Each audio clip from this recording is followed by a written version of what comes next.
परीक्षाएं खत्म हो चुकी हैं। तुम्हें आज़ादी महसूस करनी चाहिए, तुम्हें हल्का महसूस करना चाहिए, लेकिन तुम ऐसा महसूस नहीं कर रहे। इसके बजाय अंदर एक अजीब सा खालीपन है, जैसे कुछ आने वाला था लेकिन आया ही नहीं।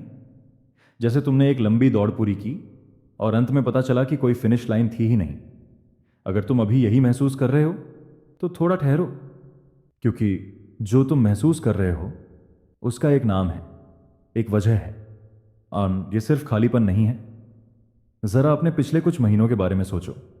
हर सुबह का एक मकसद था, हर रात का एक काम था। तुम्हारा दिमाग सिर्फ एक ही मिशन पर था, परफॉर्म करना। और ये मिशन तुमने खुद नहीं चुना था, ये तुम्हें दिया गया था। सिस्टम ने, परिवार ने और उस समाज ने, जिसने तय कर लिया कि तुम्हारी कीमत एक नंबर से तय होगी। और और इसका असर तुम्हारे दिमाग पर क्या होता है, इसे मनोविज्ञान में कहते हैं रेगुलेटरी फोकस, खासकर प्रिवेंशन फोकस। तुम किसी चीज की तरफ नहीं भाग रहे थे, तुम असफलता से दूर भाग रहे थे। और यह फर्क बहुत बड़ा है। जब दिमाग महीनों तक इसी मोड में रहता है तो वो हर समय सतर्क हो जाता है। आराम उसे खतरा लगने लगता है, शांति उसे डर जैसी लगती है। हर खुशी के पल के साथ एक सवाल आता था, क्या मुझे अभी पढ़ना नहीं चाहिए? हर हंसी के पीछे एक साया था।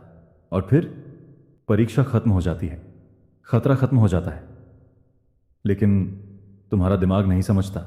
वो अभी भी तैयार है, अभी भी सतर्क है, अभी भी कुछ से भागने के लिए इंतजार कर रहा है।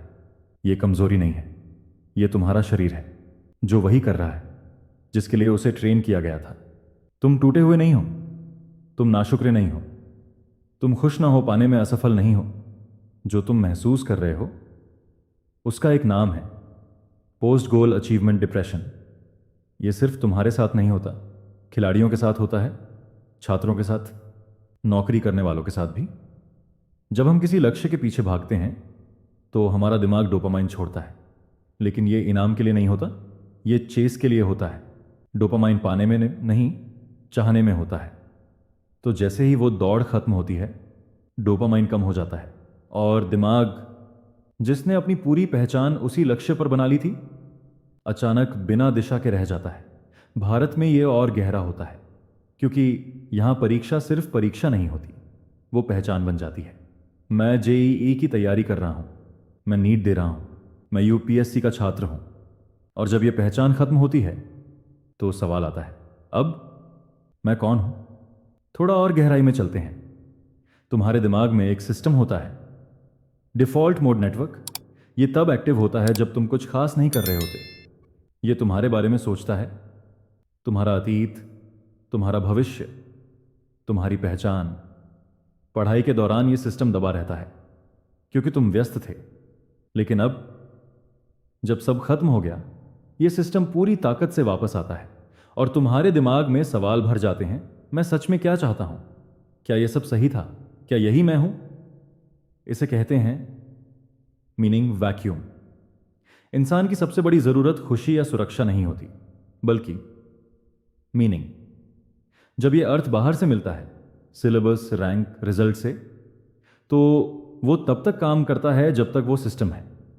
जैसे ही सिस्टम खत्म होता है, अर्थ भी चला जाता है। और भारत में ये और मुश्किल होता है, क्योंकि ये सिस्टम तुमने नहीं बनाया था। ये परिवार, शिक्षक और समाज का मिला जुला ढांचा था। और अब जब ये खत्म हो गया तो आगे क्या, किसी को नहीं पता। तो अब क्या करें? भागो मत, झूठी पॉजिटिविटी मत लाओ। समझो, पहला कदम, अपनी भावना को नाम दो। कहो, मैं खाली महसूस कर रहा हूं। जब तुम नाम देते हो तो भावना थोड़ी शांत हो जाती है। बस इतना कहो, मेरा दिमाग अभी खुद को संतुलित कर रहा है। दूसरा कदम, छोटी छोटी चीजों में अर्थ ढूंढो। कुछ छोटा करो, खाना बनाओ, टहलने जाओ, कोई किताब पढ़ो जो तुम खुद चुनो। यह तुम्हें याद दिलाएगा कि तुम अपनी पसंद से भी जी सकते हो। तीसरा कदम, अपनी पुरानी पहचान को अलविदा कहो। जो तुम थे, जो तैयारी कर रहे थे, उसे धन्यवाद दो। उसने मेहनत की, उसे मान दो। चौथा कदम, खुद को सुन्न मत करो, बार बार फोन चलाना, देर रात तक जागना। ये सब भागने के तरीके हैं, लेकिन ये खालीपन को और बढ़ाते हैं। धीरे चलो। पांचवां कदम, सही सवाल पूछो, मुझे क्या करना है की जगह मुझे कैसा इंसान बनना है, यही तुम्हें दिशा देगा दर्शन है। अब इसे एक तस्वीर की तरह समझो। तुम्हारा मन एक नदी जैसा है। पहले वो एक संकरे रास्ते में तेज बह रही थी, अब वो खुल गई है, धीमी लग रही है, उलझी हुई लग रही है, लेकिन वो रुकी नहीं है। वो अपना असली रास्ता खोज रही है। ये खालीपन किसी अच्छी चीज की कमी नहीं है। ये एक जगह है जहां कुछ सच्चा शुरू होगा, कुछ जो तुम खुद चुनोगे। तुमने सालों तक सीखा कि प्रोडक्टिव कैसे बनना है, अब जिंदगी तुम्हें सिखा रही है बस जीना कैसे है। सिस्टम ने कहा कि तुम्हारी कीमत तुम्हारे नंबर में है, लेकिन तुम जिसने इतना सहा, इतना किया, तुम सिर्फ एक नंबर नहीं हो, कभी थे ही नहीं। ये खालीपन अंत नहीं है, ये एक ठहराव है जहां से तुम अपनी कहानी खुद लिखना शुरू करोगे।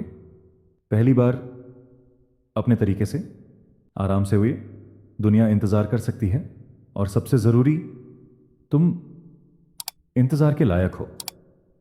अगर वीडियो पसंद आई हो तो लाइक और सब्सक्राइब करना ना भूलें।